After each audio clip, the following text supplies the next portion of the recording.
hopefully we'll be able to hold the connection and get through this time.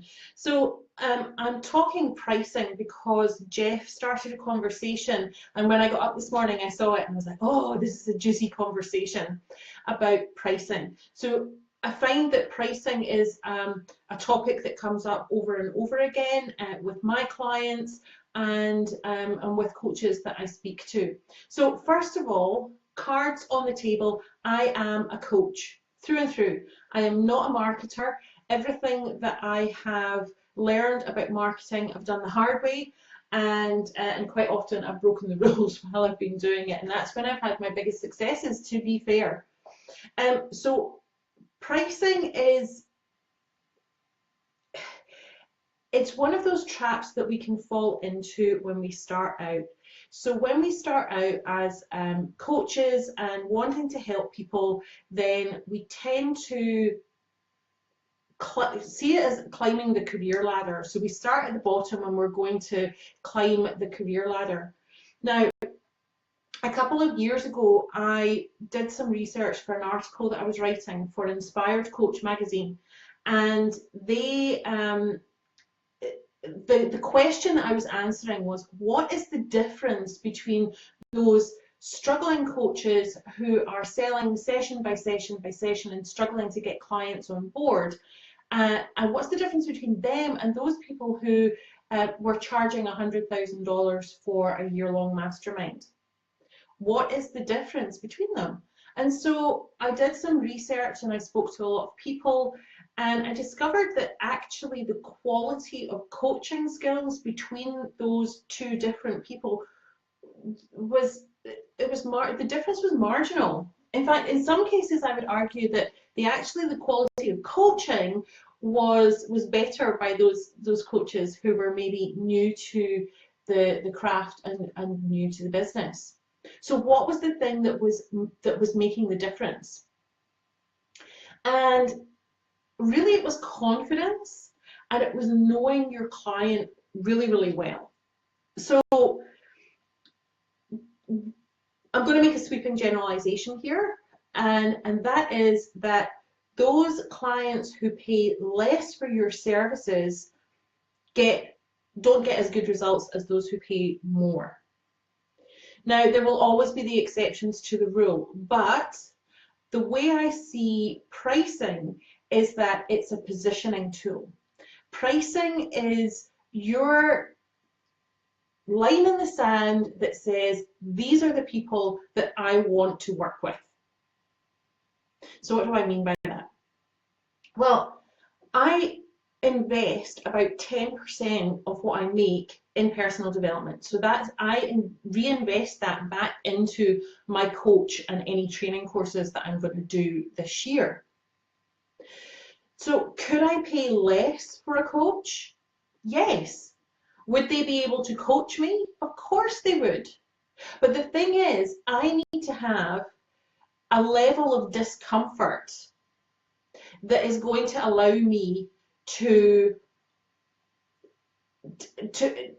perform at my best. So yes, my coach is awesome. I think she's incredibly skilled at what she does.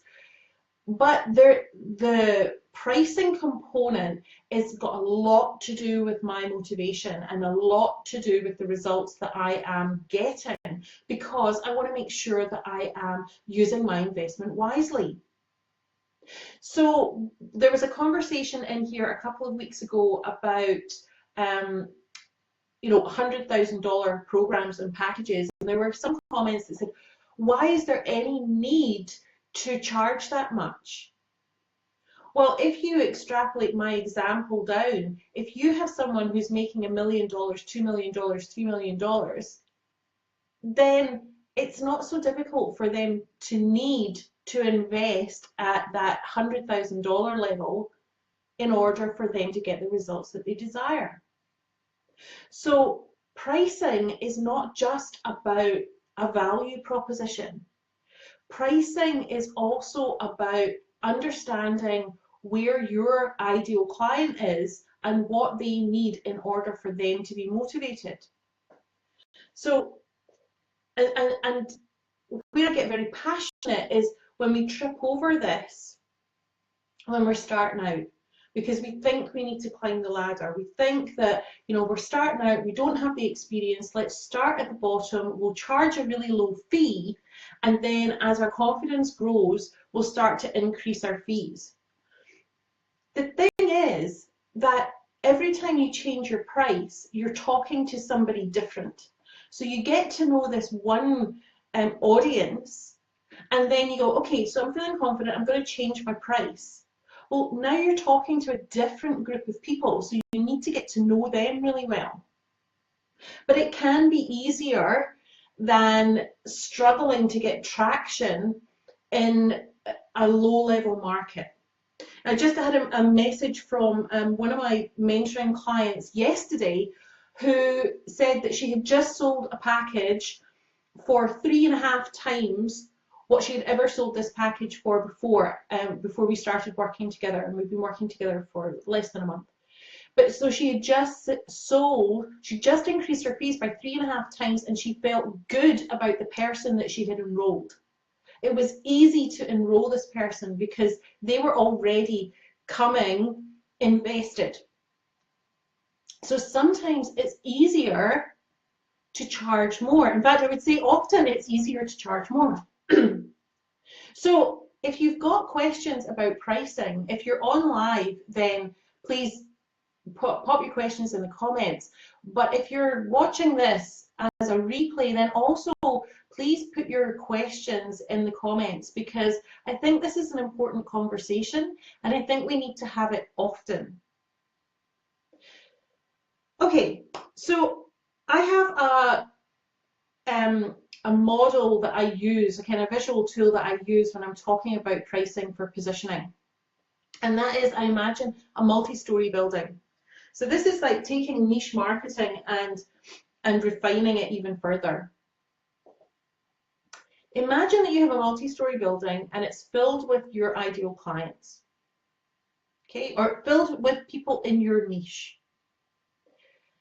At the bottom of the building, the bottom floors are filled with people who love your work, are really engaged with you, but they either are not willing or are not able to invest very much with you.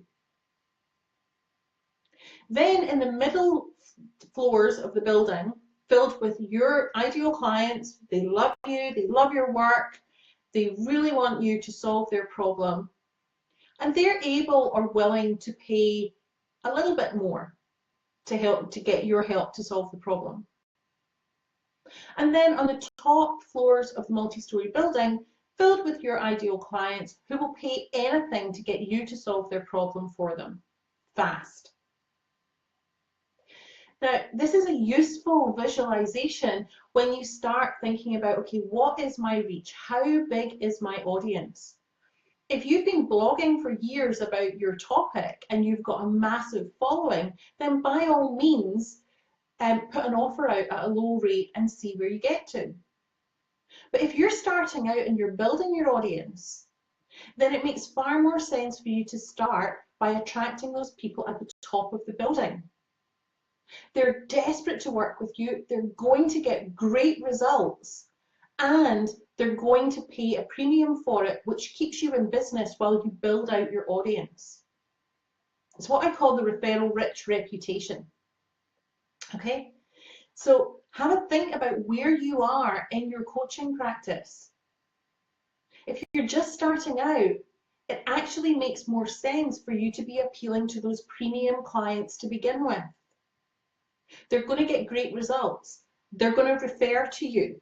They're going to be a great advert for your coaching services. The only problem is that we're afraid. So it's an internal thing. It's not about you making a value proposition. It's getting to know them. So getting to know your client is just the most important thing that you can do. Okay. So to review, pricing is a positioning tool. It's your marker, it's your line in the sand that says, these are the people that I want to work with. And you need to get to know them really well. I would love for this conversation to continue because I think it's really important, and it's something that I do work with my mentoring clients on often, is this idea of changing their audience and increasing their fees. Because I remember when I started, I had just qualified and I was working out, what was my expected earning potential from my coaching. And at that point, I was doing the kind of, $50, $60 or something an hour type sessions.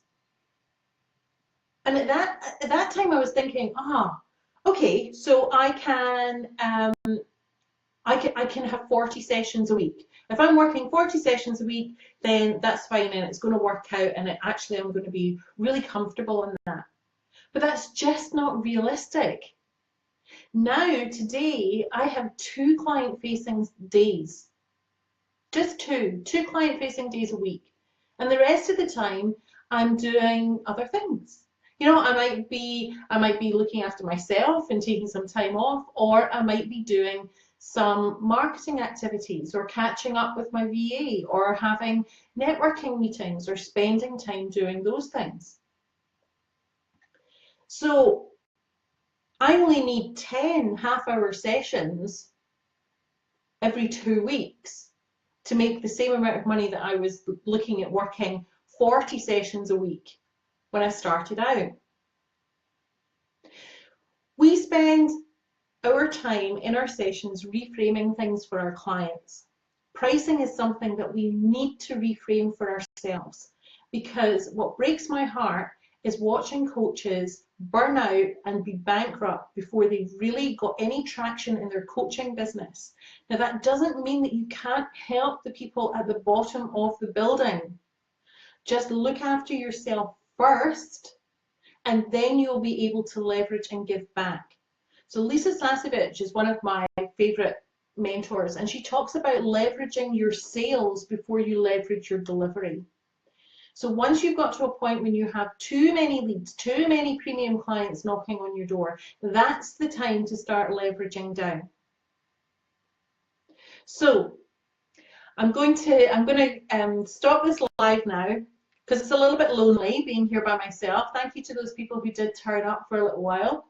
I want to continue this conversation though, so put your questions, thoughts, fears in the comments, and let's have another discussion around pricing. It's so important that our coaches stay in business so that they can bring their work to the world. All right, thanks, coaches community. I will talk to you soon.